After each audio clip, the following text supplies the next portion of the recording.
जय श्री कृष्ण। आप सभी वैष्णवों का वैष्णव परिवार में स्वागत है। वल्लभ संप्रदाय हिंदुओं के वैष्णव संप्रदायों में से एक है। वल्लभाचार्य ने अपने शुद्धाद्वैत दर्शन के आधार पर इस मत का प्रतिपादन किया था। इसका एक और नाम है पुष्टिमार्ग। विशेष वल्लभाचार्य ने पुष्टिमार्ग की स्थापना समय की आवश्यकता का अनुभव करके की थी। अपने कृष्ण श्रेय नामक प्रकरण ग्रंथ में उन्होंने उस समय का विशद चित्रण किया है। पुष्टिमार्ग के संबंधित लेख हिंदू धर्म, वल्लभाचार्य, वैष्णव संप्रदाय, निम्बार्क संप्रदाय है। जो भक्त साधन निरपेक्ष हो, भगवान के अनुग्रह से स्वत उत्पन्न हो और जिसमें भगवान दयालु होकर स्वत जीव पर दया करें, वो पुष्ट भक्ति कहलाती है। ऐसा भक्त भगवान के स्वरूप दर्शन के अतिरिक्त अन्य किसी वस्तु के लिए प्रार्थना नहीं करता। वल्लभ संप्रदाय भक्ति का एक संप्रदाय जिसकी स्थापना महाप्रभु वल्लभाचार्य ने की थी। इसे वल्लभ संप्रदाय या वल्लभ मत भी कहते हैं। चैतन्य महाप्रभु से भी पहले पुष्टिमार्ग के संस्थापक वल्लभाचार्य राधा की पूजा करते थे, जहाँ कुछ संप्रदायों के अनुसार भक्तों की पहचान राधा की सहेलियों, सखी के रूप में होती है, जिन्हें राधा कृष्ण के लिए अंतरंग व्यवस्था करने के लिए विशेषाधिकार प्राप्त होता है। अपने वैष्णव सहधर्मियों के साथ राधावल्लभी भागवत पुराण के प्रति अपार श्रद्धा रखते हैं, लेकिन कुछ अंतरंगता जो राधा और गोपियों के साथ रिश्तों की परिधि के बाहर है, वो इस संप्रदाय के दर्शन में शामिल नहीं है। वल्लभाचार्य ने अपने शुद्धाद्वैत दर्शन के आधार पर इस मत का प्रतिपादन किया, जो भक्त साधन निरपेक्ष हो, भगवान के अनुग्रह से स्वत उत्पन्न हो और जिसमें भगवान दयालु होकर स्वत जीव पर दया करें, वह पुष्ट भक्ति कहलाती है। ऐसा भक्त भगवान के स्वरूप दर्शन के अतिरिक्त अन्य किसी वस्तु के लिए प्रार्थना नहीं करता। वो आराध्य के प्रति आत्मसमर्पण करता है। इसको प्रेमलक्षणा भक्ति भी कहते हैं।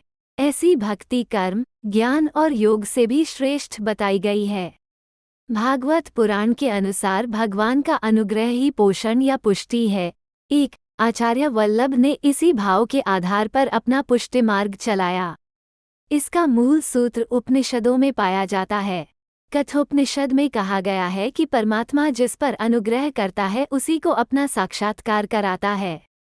वल्लभाचार्य ने जीव आत्माओं को परमात्मा का अंश माना है, जो चिंगारी की तरह उस महान आत्मा से छिटके हैं। यद्यपि ये अलग अलग हैं, तथापि गुण में समान हैं। इसी आधार पर वल्लभ ने अपने या पराये शरीर को कष्ट देना अनुचित बताया है।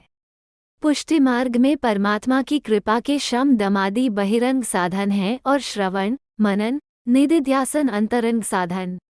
भगवान में चित्त की प्रवणता सेवा है और सर्वात्म भाव मानसी सेवा है। आचार्य की सम्मति में भगवान का अनुग्रह, कृपा ही पुष्टि है। भक्ति दो प्रकार की है, मर्यादा भक्ति और पुष्टि भक्ति। मर्यादा भक्ति में शास्त्र विहित ज्ञान और कर्म की अपेक्षा होती है। वेद विहित कर्म का अनुसरण करना तथा ज्ञान प्राप्ति का प्रयत्न करना मर्यादा मार्ग कहा जाता है। पुष्टि भक्ति में भगवान के अनुग्रह से जो भक्ति उत्पन्न होती है, वो पुष्टि भक्ति कहलाती है। ऐसा भक्त भगवान के स्वरूप दर्शन के अतिरिक्त और किसी वस्तु के लिए प्रार्थना नहीं करता।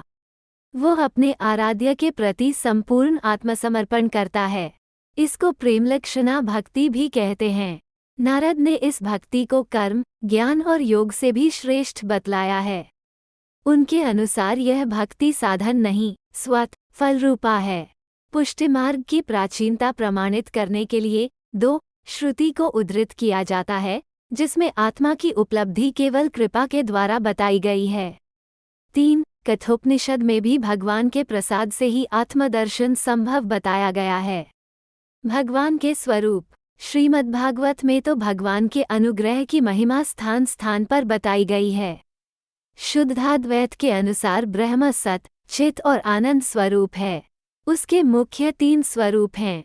पूर्ण पुरुषोत्तम रस अथवा आनंद स्वरूप परम ब्रह्म श्री कृष्ण रूप, अक्षर ब्रह्म जो गणितानंद है और वह पुनः 2 प्रकार के रूपों में परिणत होता है, एक पूर्ण पुरुषोत्तम का अक्षरधाम और दूसरा काल कर्म स्वभाव रूप में प्रकट होने वाले प्रकृति जीव तथा अनेक देवी देवताओं का रूप।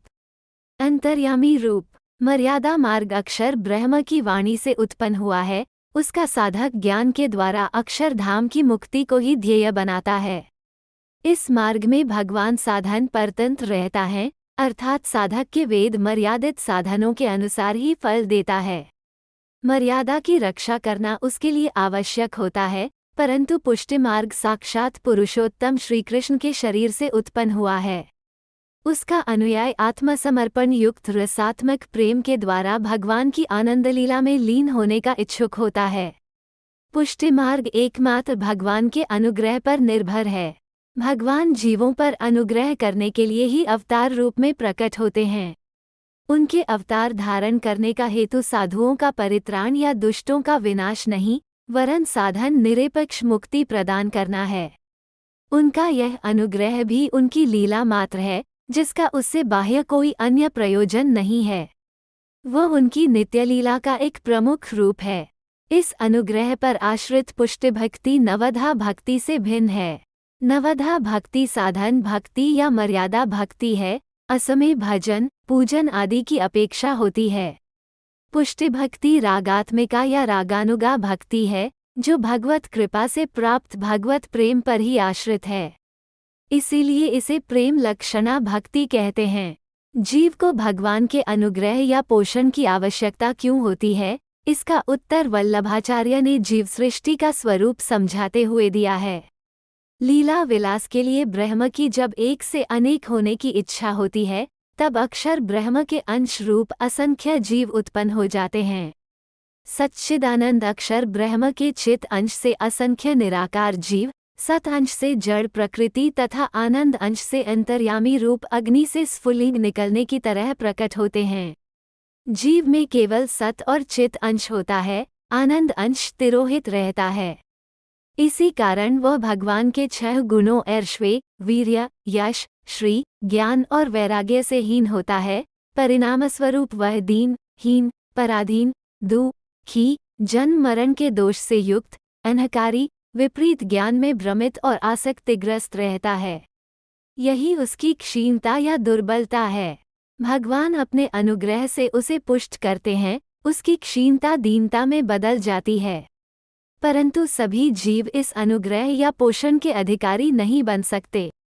महाप्रभु श्री वल्लभाचार्य जी आप गुरु है, जिनने यह वल्लभ संप्रदाय को प्रकट कियो। पुष्टि वैष्णवजन या संप्रदाय को पुष्टिमार्ग, कृपामार्ग, अनुग्रह मार्ग के नाम से जाने हैं। श्री वल्लभाचार्य जी भगवद आज्ञा सु या भूतल पे दैवी जीवन को उद्धार करीवे पधारे। आप श्री व्रजभूमि में श्रीमद गोकुल में श्री यमुना जी के तीर पे जब पधारे, तब आप विचार कर ही रहे थे, या में गोविंद घाट और ठकुरानी घाट कौन सो है। इतने में साक्षात श्री यमुना जी प्रगट होय के श्री महाप्रभु जी को जनायो। तब आप श्री गोविंद घाट पे विश्राम कियो। जब अर्धरात्रि को समय भयो, तब आपको देवी जीव को उद्धार कैसे संभव होए। यह जीव तो आसुरी जीवन के संग रही के अपने स्वरूप स्वभाव को भूली गए हैं। अब इनको उद्धार कैसे होएगो, ऐसे दैवी जीवन को कैसे प्रभुन के साथ संबंध होएगो। वाही समय प्रभु साक्षात प्रगट होय के श्री महाप्रभु जी के सन्मुख पधारे और आज्ञा करी, आप चिंता क्यों करो हो, आपको प्रागट्य ही दैवी जीवन के उद्धार के लिए भयो है। वह समय श्री प्रभु ने 84 अक्षर को गद्य मंत्र प्रकट करी आपको सुनाए के दियो, और आज्ञा करी आप यह मंत्र सुनाए जीवन को शरण में लो, फिर मैं वह दैवी जीव के हाथ की सेवा स्वीकारूंगो। तब वह समय सुतर को केसरंग को सिद्ध कियो सुंदर पवित्रा श्री महाप्रभु जी ने श्री प्रभुन को धरायो और सिद्ध करी भई मिश्री। आप श्री ने अपने श्रीहस्त सौ श्री प्रभुन के मुखारविंद में आरोगाई, चरण स्पर्श करी दंडवत प्रणाम कियो। तब आप श्री ने मधुराष्टक द्वारा स्तुति करी, तब प्रभु अंतर ध्यान भये। तब पास में अर्धनिंद्रा में सोए भये दामोदर दास जी सो पूछ्यो, दमला तेने कछु सुन्यो। तब दमलाजी ने कही, कृपानाथ सुनियो तो सही, पर कछु समझो नाही, आप कृपा करी समझावो तो मैं कछु समझ सकूं। तब आपश्री ने आज्ञा करी, दलमा अभी प्रभु पधारे हते और मोकु ब्रह्म संबंध करायवे की के आज्ञा भई है। प्रातःकाल तुम बेगी उठी स्नान करी के आयो में तोको ब्रह्म संबंध काराओगो। तब प्रातः दमलाजी बेगी उठी स्नान करी प्रसादी तिलक मुद्रा धारण करी श्री महाप्रभु जी के निकट श्री यमुना जी के घाट पे आए। तब श्री यमुना जी में 100 श्री ठाकुर जी को स्वरूप प्रगट भयो वा स्वरूप के सन्मुख श्री महाप्रभु जी ने दमलाजी को तुलसी पत्र हाथ में देके गद्य मंत्र बुलवाए ब्रह्म संबंध करवायो और आज्ञा करी दमला यह मार्ग मैंने तेरे लिए प्रगट कियो है। तापाछे आपश्री ने सिद्धांत रहस्य ग्रंथ प्रगट करी दमलाजी को सुनायो। श्री दमलाजी श्री महाप्रभु जी को सुत को पवित्रा धराय मिश्रियरोगाय चरण स्पर्श करी दंडवत प्रणाम करी भेंट धरी। यह दिन पुष्ट भक्तिमार्गण को प्रागट्य दिवस मान्यो जाय है। यह सबसे बड़ो दिन यह है। पवित्रता एकादशी को अपने पुष्टि पुरुषोत्तम को भाव प्रेम सो पवित्रता धरावे अपने हाथ सो सिद्ध करी केसर इलायची युक्त मिश्री आरोगावे और श्रीफल भेंट धरे। ऐसे ही श्रीवल्लभ वंशज ज्ञानदाता गुरुवर्य के निकट जाय आज्ञा लेके प्रसादी मिश्री आरोगावे पवित्रता सिद्ध कियो भयो वश धरावे और श्रीफल भेंट धरी दंडवत प्रणाम करी आशीर्वाद प्राप्त करी धन्यता अनुभवे।